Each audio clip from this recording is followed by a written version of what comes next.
Hey, real quick, don't keep scrolling. Do not keep scrolling. If you're seeing this message right now, if you're seeing this video, believe me, you're not seeing it by mistake. You're here right now because your marriage is in a tough place. You're here right now because you're stuck and struggling in your marriage and you're tired. You're here right now because you're not just tired, but you're exhausted mentally, physically, emotionally, spiritually. Like, it is rough on you right now. And I want you to know I see you. I understand the struggle is real. I know how you're close to giving up, but I want to remind you right now, and I want to read this verse to you real quick because this is something powerful.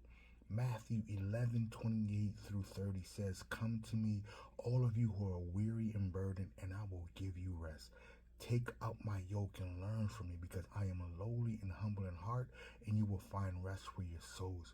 For my yoke is easy and my burden is light." So what this means, family, is the challenges and struggles that you're going through in your marriage, it's not calling you to give up. It doesn't mean give up because things are tough, because things are hard. What it does mean is give it up to God. Give these struggles up to the Lord. That means surrender and yield it over to God. Not like how you've been doing, because let's be honest, what you're doing right now isn't working. And I'm saying this because I've been where you've been. I've been in a place where I'm focusing on everything my spouse is or is not doing, what she needs to do to make things better. And if she would just do that, then we would be good. But I had to realize I had to yield and turn it over to God, because I can't control my spouse and what she is or is not doing. I couldn't control my wife and make her dance to my tune and my beat. I had to give it up to God and focus on me. So when I gave her up to God, when I gave the marriage up to God, that freed me up to focus on me and understand that I'm already coming from a place of victory because Christ overcame all my challenges. That God promised things in my marriage. That God gave me a promise. So I'm going to stand firm on it and start focusing on me and how I'm showing up. I can't keep giving my wife to God and then taking it back. I can't keep giving my marriage to God and then taking it back. And that's what some of you guys are doing right now. Listen to me, family. Any marriage challenge that you're going through, you can overcome it. Listen, you're talking to someone. I say this all the time. I tell my testimony. We battle with infidelity, with betrayal, with broken trust, bad communication, unresolved trauma, childhood wounds, mama wounds, daddy wounds. We had to battle all that's what's coming out in your marriage. You think it's just about what's going on with you and your spouse right now, but no. Every interaction you had with a woman, every interaction you had with a man, everything that you dealt with from your childhood, that's what's exposed in your marriage. Like, you think it's about just you and your spouse, but it's not. What's inside of you comes out. Your spouse is a mirror, and they're just reflecting who you are at your core. So that's when we're talking about making your marriage better. You have to focus on yourself. You have to give this over to God. I'm not saying we just excuse the things your spouse is or is not doing. I'm not saying your spouse doesn't have responsibility. That's not what I'm saying. But what I'm saying is we have to focus on how we're showing up, making sure we're in alignment with God, walking in God's will and way, so that we can get His promises He has for us. Yes, there's things we're going to have to do. Like, we're going to have to yield. We're going to have to be humble. We're going to have to submit ourselves to God. We're going to have to stop pointing the finger at our spouse and focusing on how we're showing up.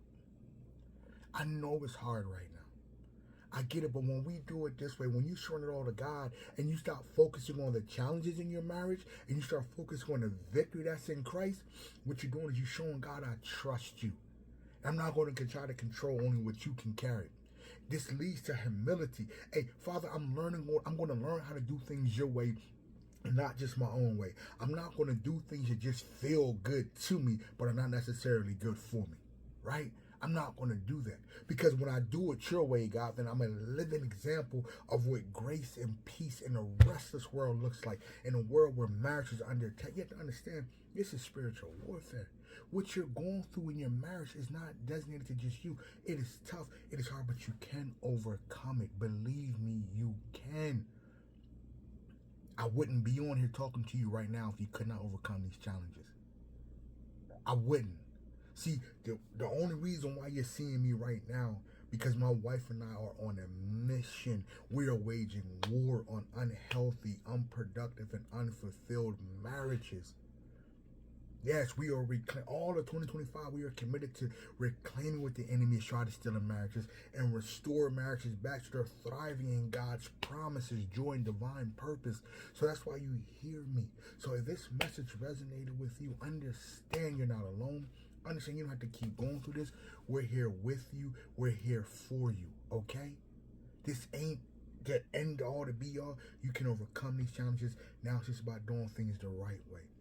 It's about getting the right support, the right encouragement, the right tools. So listen, it's time to drop that weight, family. It's time to stop tripping over the things that are weighing you down right now and give it up to God. All right? You were never meant to carry it all alone. So I want you to think about this. What's one burden that you're carrying in your marriage right now that you need to let go of? What is one challenge or one struggle? All right? Drop that in the comments or drop it to me in the message. Let's talk about how you can adapt, recover, and grow from these painful experiences. Let's talk about how you can conquer these destructive thoughts, feelings, and behaviors that are getting in the way so you can release them. And you and your spouse are thinking together more clearly, responding and communicating with each other more effectively, and really developing that unshakable faith so that you guys are thriving confidently together no matter what's going on in your marriage, what's going on around you. So that you guys can experience deeper intimacy, joy, peace, and fulfillment in spite of, even if you have broken trust, even if there was betrayal, even if there's lack of communication, even if you have unhealed, unresolved trauma, we can overcome these things. One, because it's not Derek and Gates that's going to help you overcome them. It's Christ. We're just here to help guide you through it. So, if you need help, reach out. If you're struggling, reach out. Also, don't forget, every Monday, starting this Monday coming up, 7 a.m. Eastern Standard Time, we will be going to War for Marriages in Prayer. We'll be jumping on at 7 a.m. Eastern Standard Time for about 20-25 minutes, just praying for marriages all over the world, praying for spouses to come home, praying for, people to return back to Christ, praying for God's promises, for his purpose, for his joy to be, reborn in marriage, praying for marriages to be reconciled right now, praying for marriages to be fully restored. So if you're interested in that, drop a thumbs up. Also, don't forget, if this message resonated with you, follow, share this with somebody. There's somebody that can use this message, that is stuck and struggling in their marriage and they need your help. We are building an army of kingdom-driven marriages that are healthy and thriving and producing better children, which are going to produce a better community, which is going to produce better churches, which is going to produce a better world. So join us in this mission, all right? We love you. You guys make it a great day.